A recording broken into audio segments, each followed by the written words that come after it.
So shout out to Doug Dark 1985.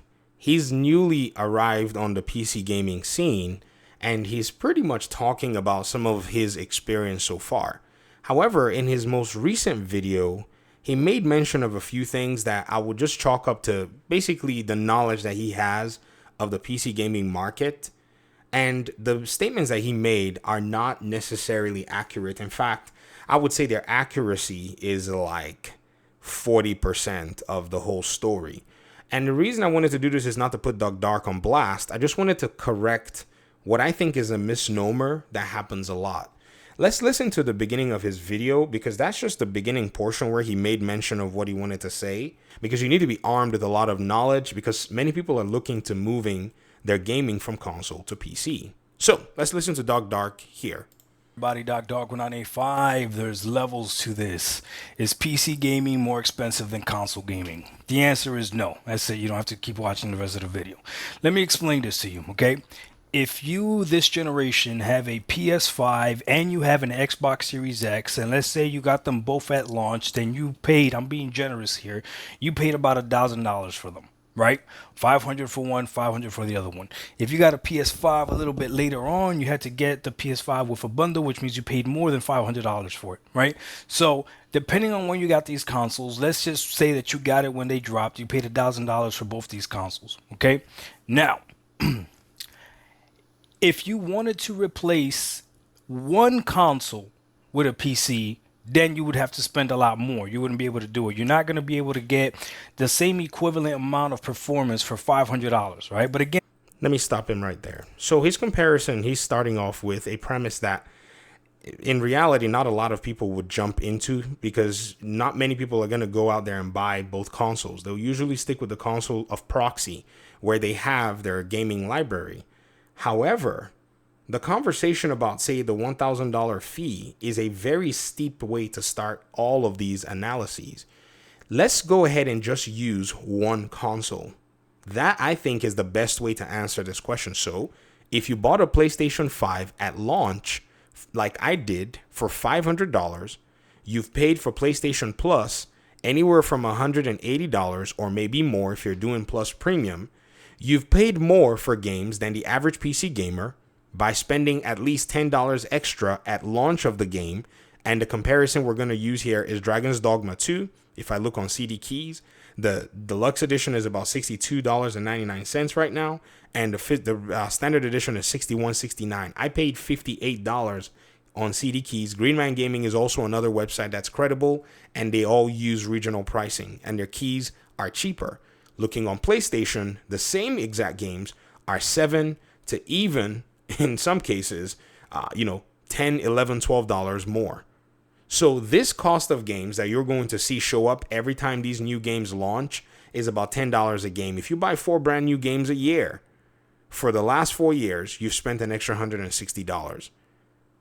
So you don't even need to add another console to it.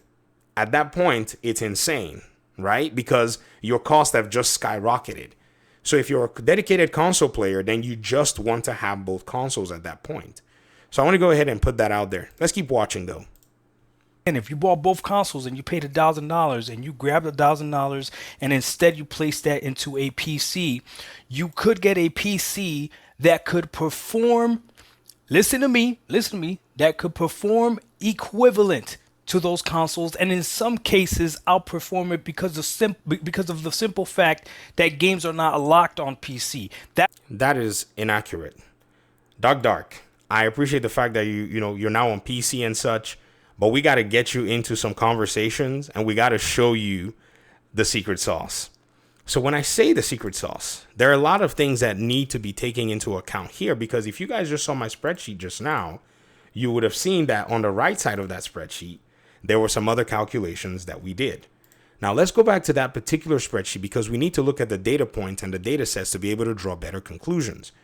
This particular PC that I'm making this video on, its equivalent pricing right now on the market is around $661. I'll show you the parts, I'll show you the numbers, and then you'll be able to judge for yourself. So remember, your total in running your PlayStation 5 for the last 4 years is anywhere from $840 or maybe more. If you have a second console, that's a whole different conversation. We're not even doing that. However, compared to $661 for a much better gaming machine that outperforms both of them, is in contrast to what Doc Dark is saying. He perceives that you'd have to spend that much. Now, I know why he thinks that, because he bought a pre-built computer. Don't do that.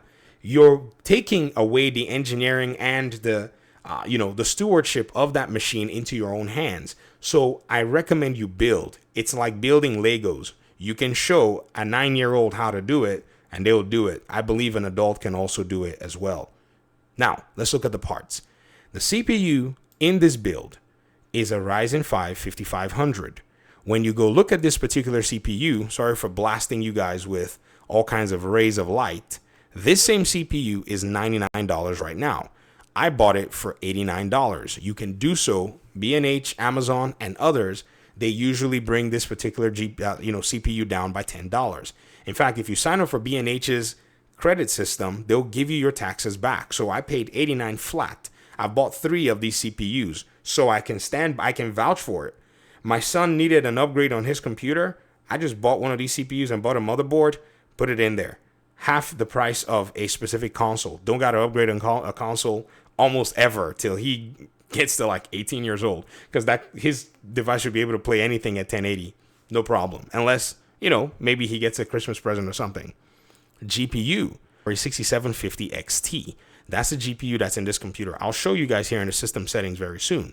This is a GPU that cost about $330. However, I paid like $317.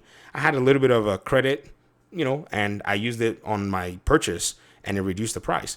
However, if you want to still beat the PlayStation 5, you can buy the 6700 XT. It is now back in stock, surprisingly. Why do I mention this particular graphics card? It's very simple.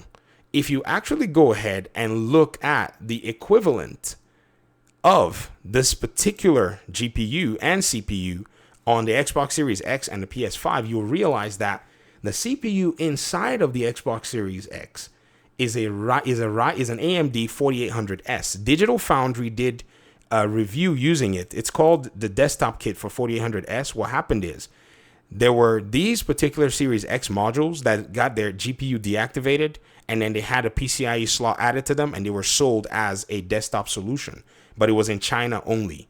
This is the only hardware evidence that we have of being able to look at the Series X's hardware and test it. Digital Foundry was able to get their hands on it, and they ran a multitude of tests on this stuff. And many of those games just behave exactly how they'll behave. And they actually slapped some of the best GPUs on there to be able to just pretty much max out the CPU capability. That's one way they did it. Another thing you can do is look at the GPU that is inside of the PS5, which is the RX 6700 non-XT. So you can buy the 6700 XT, which is better than the non-XT, for $309. You can come into our cost tier and you can factor that in if you want.